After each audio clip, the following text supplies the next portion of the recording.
आज की क्लास में हम लोग पढ़ेंगे कुछ शब्दों को।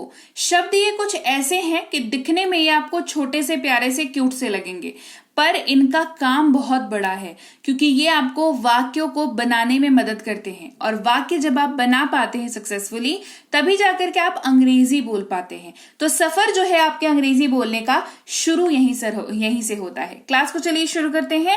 आप देख रहे हैं समृद्धि इंग्लिश एकेडमी। मैं हूं प्रीति मैम। सब्सक्राइब करके बेल नोटिफिकेशन ऑन कर लीजिएगा ताकि आगे जो भी क्लासेस आए आपको फटाफट से पता चल जाए। और अब हम लोग क्लास को शुरू करते हैं। सबसे पहला शब्द है यह। जब भी आप हिंदी में यूज कर रहे हैं यह, तो उसकी अंग्रेजी जब आप कन्वर्ट करोगे तो आप दिस को याद रखना। दिस से वो वाक्य शुरू होगा, है ना। जैसे यह या ये वाला अगर आप कह रहे हैं तो दिस का यूज करेंगे। जैसे यह एक कलम है, बहुत बेसिक वाक्य लिया है। बहुत ज्यादा ऐसे लंबा आप मतलब बहुत ज्यादा लंबा या भारी वाक्य लेंगे तो वर्ड को समझने में दिक्कत होती है। देखो, वर्ड्स को ना पढ़ने का ना एक सर्टेन तरीका होता है जिसकी मदद से आप मैक्सिमम शब्दों को याद रख सको। सो ऑलवेज रिमेंबर, जब आप बिल्कुल बेसिक कोई वर्ड सीख रहे हो और मैं ये मान के चल रही हूं कि आपको जीरो से शुरुआत करनी है, जीरो से सीखना है, तो आप बहुत भारी भरकम एग्जाम्पल अगर लोगे, ना शब्द याद रहेगा, ना एग्जाम्पल समझ में आएगा, ना उसको यूज कर पाओगे कभी। ठीक है, तो बात घूम फिर करके वापस से जीरो पे आ जाएगी। आपको वो नहीं करना है। आपका फोकस इस क्लास में शब्दों पर होना चाहिए रादर देन एग्जाम्पल। एग्जाम्पल आपका सपोर्ट होना चाहिए इस क्लास में वर्ड को समझने के लिहाज से, ना कि एग्जाम्पल के बेसिस पे आप अंग्रेजी बोलोगे। ठीक है, आप एग्जाम्पल में क्या पढ़ते हैं? वाक्य पढ़ते हैं, तो वाक्य हुई क्लास कर लो, है ना। वाक्य कैसे बनाते हैं, कॉन्सेप्ट वाला, कॉन्सेप्ट बिल्डिंग, वो वाली क्लास कर लो। ठीक है, ये वाला वर्ड है यह या ये वाला, जिसकी अंग्रेजी होती है दिस। उदाहरण बहुत ही सिंपल है। यह एक कलम है, दिस इज अ पेन। यह एक फूल है, दिस इज अ फ्लावर। यह एक बिल्ली है, this is a cat. Simple है ना, बिल्कुल क्रिस्टल क्लियर सिंपल रखेंगे। फिर वह की बात अगर करनी हो या कहना हो वो वाला, है ना, यह ये वाला दिस, वह या वो वाला कहेंगे दैट। क्या कहेंगे? दैट। जैसे वह मेरा बैग है, दैट इज माई बैग। वो मेरा घर है, दैट इज माई हाउस। वो मेरा कुत्ता है, that is my dog. Right, आप इस तरह, वो मेरी कलम है, दैट इज माई पेन। आप कुछ इस तरीके से इसका इस्तेमाल करेंगे। फिर है की, है ना, की। राइट, तो की जो है वो हम हिंदी जब बोलते हैं वहां पर, हम जब बड़े वाक्य बोलते हैं तो हम थोड़ा सा ठहरते हैं वहां पर, है ना। जैसे मैं ये कहना चाहता हूं कि, आपको ऐसा नहीं करना चाहिए, तो आप रुके, आपका ठहराव आया वाक्य में, वहां पर हमने की का इस्तेमाल किया। राइट, इसमें हमने हर से ही लगाया हुआ है, तो यहाँ पर ये जो है थोड़ा भारी उच्चारण होता है इसका और ठहराव के साथ होता है। अंग्रेजी में क्या करेंगे? अंग्रेजी में दैट का यूज करेंगे। I want to say that, I want to say that. फिर है उनका। उनका किनका? उनका, है ना। तो उनका जो है, जब किसी के बिलोंगिंग यानी कि किसी और के चीजों के बारे में आप बात करेंगे तो अंग्रेजी में देयर का यूज करेंगे। THEIR वाले देयर का यूज करेंगे। ठीक है, जिस देयर की स्पेलिंग में आई आती है उसको किसी और की बिलोंगिंग यानी कि किसी और का कोई सामान, कोई सिचुएशन, कोई भी हालात, उसको बताने के लिए या डिस्क्राइब करने के लिए देयर का यूज करते हैं, और वो IR वाला देयर होता है। जैसे उनका परिवार दिल्ली जा रहा है, their family is moving to Delhi. Their family is moving to Delhi. फिर है उन्हें, कहेंगे देम। उन्हें कहेंगे देम। जैसे उन्हें बताओ, टेल देम। उन्हें बताओ या उन लोगों को बताओ, टेल देम। ये कहने का मतलब क्या है कि उन्हें जो है वो एक से ज्यादा लोग हैं, ग्रुप में हैं, है ना, और आपको कोई और इंस्ट्रक्शन दे रहा है किसी और के ग्रुप को कुछ बोलने के लिए, तो 3 बंदे की बात यहां पर हो रही है और उस पॉइंट आउट वाले सिनेरियो में हम देम का यूज करते हैं। फिर यू इस्तेमाल होता है, तुम, आप, तू, इन तीनों की ही जगह पर। ये बहुत ही सिंपल सा वर्ड है। जैसे आप कहाँ के निवासी हैं या आप कहाँ के रहने वाले हैं तो कहेंगे, सिंपल है, where are you from. Where are you from. मैं इस्तेमाल करते हैं आई का, मैं बाजार जा रहा हूं, I am going to the market. I am going to the market. ठीक है, हम या हम लोग इस्तेमाल करते हैं शब्द वी का। किसका यूज करते हैं? वी। जब आपको अपनी बात करनी हो और अपने साथ साथ और भी लोगों की बात करनी हो तो आप वी का यूज करते हैं। सिंगल की बात करनी होती है तो मैं की बात करते हैं। हम लोग कब बोलते हैं? जब आप भी हैं और भी लोग हैं।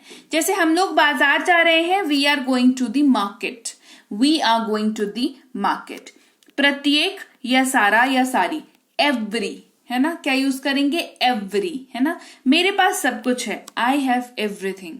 मेरे पास सब कुछ है, आई हैव एवरीथिंग। फिर है प्रति, है ना, ईच का यूज करेंगे। ठीक है, किसका यूज करेंगे? ईच का यूज करेंगे।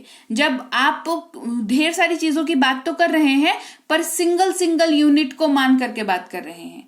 और एवरी का जब आप ढेर सारी चीजों का बात कर रहे हैं पर उसको एक साथ गिन करके बात कर रहे हैं। तो एवरी और ईच में ये फर्क है। एवरी ईच के ऊपर क्लास चाहिए कि दोनों में क्या डिफरेंस होता है, कैसे बेसिकली यूज करते हैं, किन वाक्यों में कर सकते हैं, कहां पर नहीं, क्या ध्यान रखना चाहिए उसको यूज करते वक्त। अगर इसके ऊपर क्लास चाहिए तो कमेंट करके बताना। ठीक है, जैसे प्रत्येक फूल की कीमत 20 रुपए है। Each of the flower cost ₹20। ठीक है, अब एक फूल की दुकान है जहां पर ढेर सारे फूल रखे हुए हैं, है ना।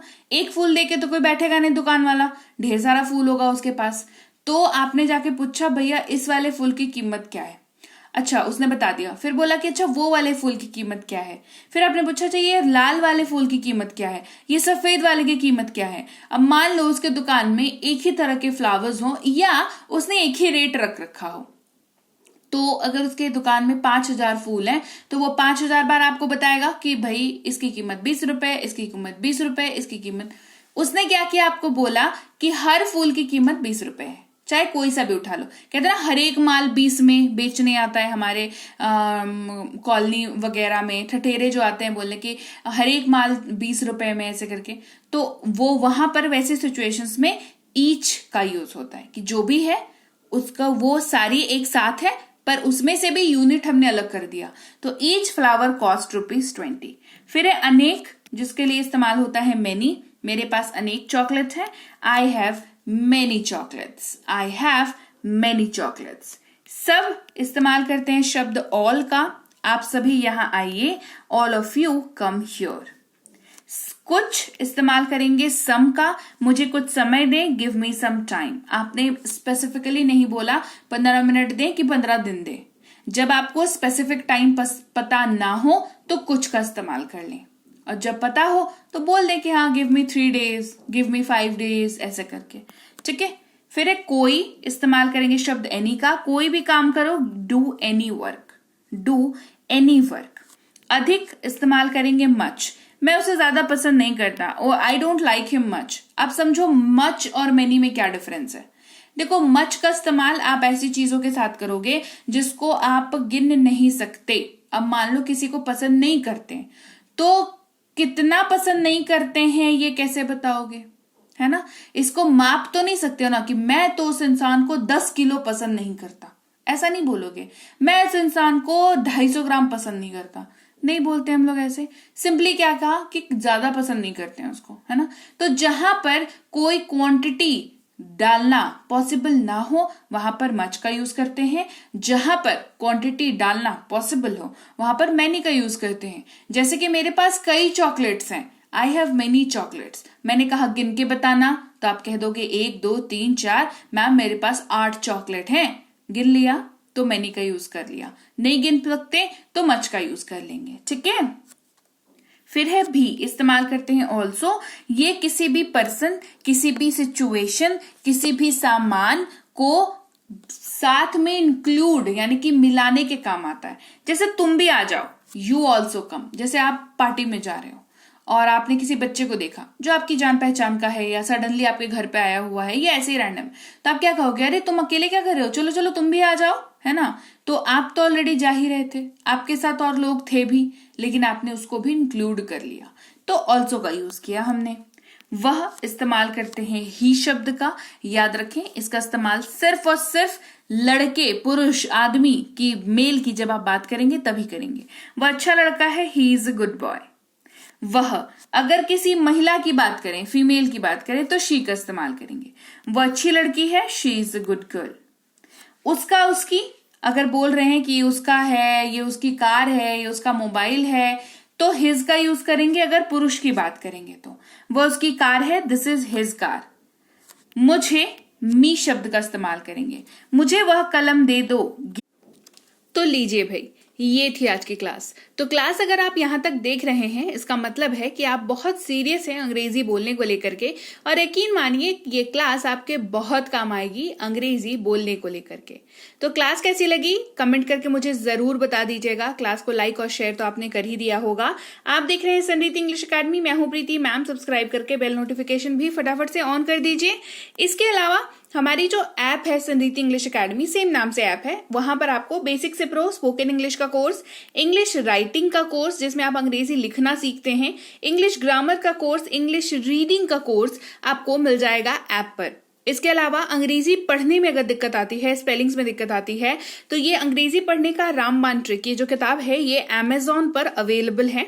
आप सिंपली इस बुक का टाइटल यहां से देख करके आप अमेजॉन पे सर्च करके इस बुक को अपने घर पर कैश ऑन डिलीवरी के साथ भी मंगवा सकते हैं।